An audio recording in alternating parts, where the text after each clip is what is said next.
Standard remote monitoring for heart failure has been shown to reduce rates of hospitalization and improve quality of life for patients. But the current standard of care monitors blood pressure, which can have a lag time of up to 10 days for accurate indications, therefore impeding the efficacy of monitoring and potentially resulting in a significant deterioration of health. Dr. Nir Uriel and his team at New-York-Presbyterian and Columbia have been studying a novel remote heart monitoring device, which uses a different mechanism to detect heart failure events even earlier. They just finished an early feasibility study which yielded promising results.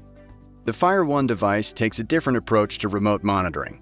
Through a stent, it measures changes in the size of the inferior vena cava to relay information about the blood volume of a patient. By measuring volume as opposed to pressure, it can directly detect fluid buildup and therefore predict and prevent heart failure events at an earlier stage. The device works through a sensor implanted using fluoroscopic guidance and deployed within the inferior vena cava between the renal and hepatic veins to track changes in inferior vena cava size. All 15 patients in the study had successful implantations, reaching the primary safety endpoint at 30 days and both the primary safety and effectiveness endpoints at 3 months. Sensor-derived inferior vena cava area measurements strongly correlated with CT measured values and were extremely accurate.